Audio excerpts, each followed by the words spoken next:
Internet पर आपने यक्षिणी साधना के बारे में बहुत सी कहानियां सुनी होंगी। कोई कहता है कि यक्षिणी रातों रात अमीर बना देती है। कोई कहता है कि वो एक अप्सरा की तरह आती है और आपकी हर इच्छा पूरी करती है।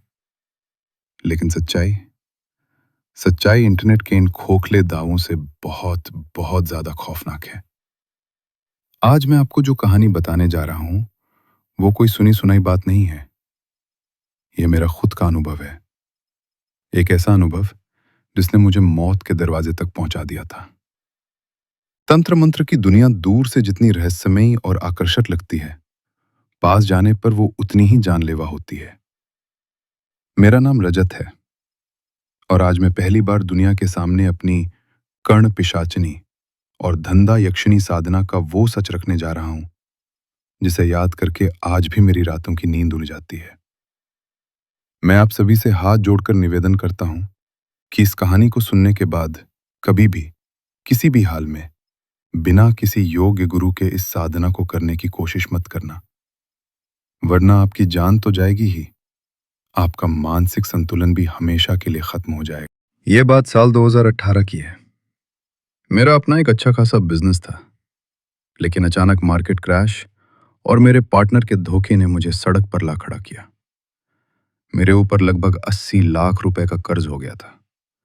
लेनदार रोज घर के बाहर गालियां देते थे। मेरी पत्नी और 5 साल की बेटी डर के मारे कमरे से बाहर नहीं निकलते थे। पुलिस, कोर्ट कचहरी और गुंडों की धमकियां, मेरी जिंदगी नर्क बन चुकी थी। जब इंसान हर तरफ से हार जाता है तो वो भगवान से ज्यादा चमत्कारों पर भरोसा करने लगता है। मैंने YouTube और पुरानी किताबों में धन प्राप्ति के तांत्रिक तरीकों के बारे में पढ़ना शुरू किया। वहीं मुझे यक्षिणी साधना के बारे में पता चला। किताबों में लिखा था कि अगर ये साधना सिद्ध हो जाए तो यक्षिणी प्रत्यक्ष होकर असीमित धन देती है। मेरे अंधे दिमाग को यह शॉर्टकट सबसे सही लगा, लेकिन असली गुरु मिलना इतना आसान नहीं था। मैं उज्जैन, बनारस, कामख्या सब जगह भटका। हजारों रुपए ठगों ने लूट लिए। महीनों भटकने के बाद असम के एक छोटे से गांव में मुझे एक अघोरी बाबा मिले। वो शमशान में रहते थे। मैंने उनके पैर पकड़ लिए और रोते हुए अपना दर्द बताया। उन्होंने मुझे एक ऐसी नजर से देखा जो मेरी रूह तक को चीर गई। उन्होंने कहा, बेटा, तू आग से खेलने जा रहा है। यक्षिणी कोई नौकरानी नहीं है, वो कुबेर की सेविका है। अगर जरा सी भी चूक हुई तो वो तेरा खून पी जाएगी और तेरी पुश्तें भी बर्बाद हो जाएंगी। लौट जा अपने घर। लेकिन मैं तो मौत को गले लगाने के लिए तैयार था। मेरी जिद के आगे उन्हें झुकना पड़ा। गुरुजी ने मुझे धंधा यक्षिणी की 41 दिन की साधना दी, लेकिन इसके नियम इतने कठोर थे कि एक आम इंसान 2 दिन में दम तोड़ दे। उन्होंने कुछ नियम बताए, जो कि पहला नियम, 41 दिनों तक पूर्ण ब्रह्मचर्य, विचारों में भी वासना नहीं आनी चाहिए। दूसरा नियम, पूरे 41 दिन सिर्फ एक समय भोजन, वो भी बिना नमक और बिना अनाज का, सिर्फ उबले हुए कंदमूल या फल। तीसरा नियम, जमीन पर सोना, बिना किसी गद्दे के। चौथा नियम, रोज रात 11 बजे से सुबह 4 बजे तक शमशान के पास एक पुराने बरगद के पेड़ के नीचे बैठकर 108 माला का जाप। और सबसे भयानक नियम, जाप करते समय चाहे आपके सामने शेर आ जाए या सांप, आपकी आंखें नहीं खुलनी चाहिए और आसन से उठना मना था। मैंने अपने परिवार को एक रिश्तेदार के यहां भेज दिया और साधना शुरू की। शुरुआती 7 दिन मेरे शरीर के लिए एक टॉर्चर थे। बिना नमक के शरीर में इतनी कमजोरी आ गई कि दिन में मैं खड़ा भी नहीं हो पाता था। रात को जब मैं उस बरगद के पेड़ के नीचे आसन लगाकर बैठता तो ठंड से मेरे दांत बजते थे। लगातार 5 घंटे एक ही पोजीशन में बैठने से मेरे घुटनों और कमर में ऐसा दर्द होता था जैसे किसी ने मेरी हड्डियों में कीले ठोक दी हों। इसे तंत्र में आसन सिद्धि कहते हैं। 10वें दिन तक मेरी हालत किसी कंकाल जैसी हो गई थी। शरीर जवाब दे रहा था, लेकिन अंदर का वो कर्ज का डर मुझे हर रात उस डरावने पेड़ के नीचे खींच ले जाता था। असली खेल शुरू हुआ 21वें दिन के बाद। तंत्र में कहा जाता है कि जब आपकी ऊर्जा ब्रह्मांड की शक्तियों से टकराती है, तो वो शक्तियां आपको डराने और भगाने की कोशिश करती हैं। 22वीं रात मैं आंखें बंद करके मंत्र पढ़ रहा था। तभी मुझे महसूस हुआ कि मेरे आसपास की हवा अचानक बर्फ जैसी ठंडी हो गई है। सन्नाटे में मुझे बहुत स्पष्ट आवाज आई, घुंघरुओं की आवाज, छन छन छन। वो आवाज मेरे बहुत करीब आ रही थी। मेरे रोंगटे खड़े हो गए।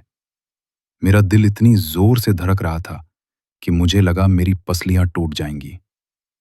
मेरे दिमाग ने कहा, आंख खोल दे रजत, भाग जा यहां से। लेकिन गुरुजी की चेतावनी याद थी, आंख खुली तो पागल हो जाएगा। मैंने मंत्र जोर जोर से पढ़ना शुरू किया। तभी किसी ने मेरे कंधे पर हाथ रखा। वो हाथ इतना ठंडा था जैसे बर्फ की सिल्ली। एक पल के लिए मेरी सांस रुक गई। फिर अचानक मेरे कानों में मेरे पिता की आवाज आई, जो 10 साल पहले गुजर चुके थे। वो रोते हुए कह रहे थे, रजत बेटा, मुझे बचा ले, ये मुझे मार रहे हैं। मेरी आंखों से आंसू बहने लगे। ये सबसे बड़ा संघर्ष था। वो शक्ति मेरे दिमाग से खेल रही थी। वो मेरी सबसे बड़ी कमजोरी का इस्तेमाल कर रही थी। 30वें दिन तक मेरा मानसिक संतुलन पूरी तरह हिल चुका था। मुझे दिन में भी परछाइयां दिखने लगी थी।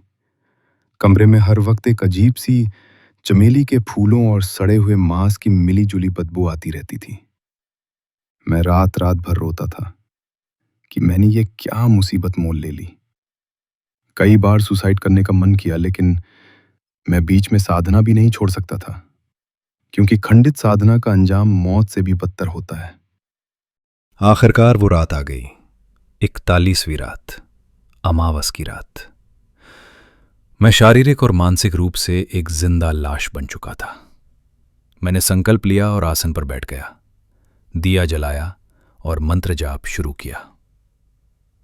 रात के ठीक 2 बजे अचानक जंगल में तेज आंधी चलने लगी। हवा इतनी तेज थी कि मेरे चेहरे पर धूल के थपेड़े लग रहे थे। लेकिन मेरा दिया, वो दिया नहीं बुझा। उसकी लौ स्थिर थी। ये पहला संकेत था कि कुछ अलौकिक होने वाला है। तभी आंधी एकदम से रुक गई। Pin drop silence. शमशान के उस सन्नाटे में मुझे एक भयंकर गंध आई, इतनी तीव्र कि मेरा दम घुटने लगा। और फिर मुझे महसूस हुआ कि कोई मेरे ठीक सामने बैठा है। मेरी बंद आंखों के सामने एक तेज लाल रंग की रोशनी चमकने लगी। मेरा पूरा शरीर ऐसे कांप रहा था जैसे मुझे 440 वोल्ट का करंट लग रहा हो। तभी एक आवाज आई। वो आवाज किसी औरत की नहीं थी, ना ही किसी आदमी की। वो एक गूंज थी जो मेरे कानों में नहीं, सीधे मेरे दिमाग के अंदर बज रही थी। क्या चाहिए तुझे? उस आवाज में इतना रुतबा और इतना खौफ था कि मेरी बोलती बंद हो गई। मेरा गला सूख गया।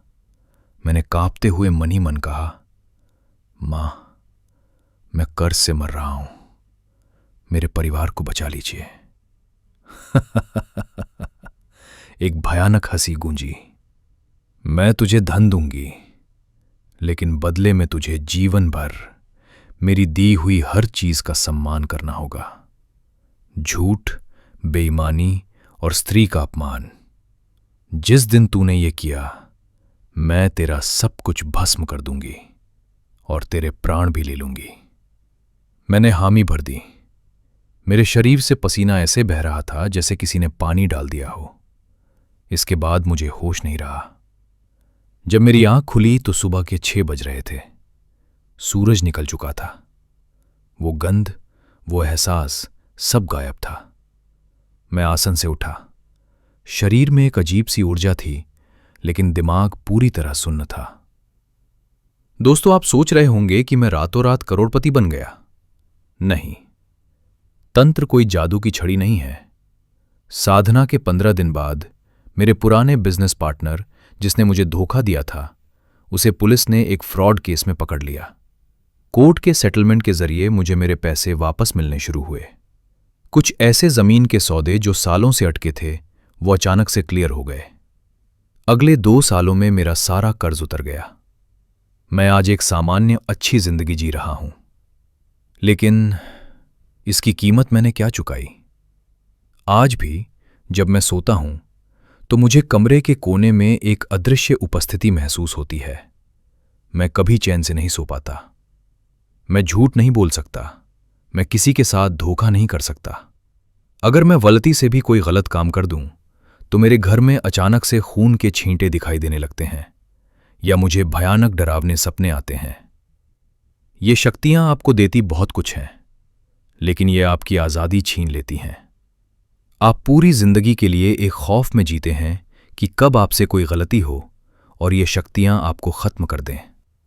मेरी इस कहानी का उद्देश्य आपको डराना नहीं, बल्कि सचेत करना था।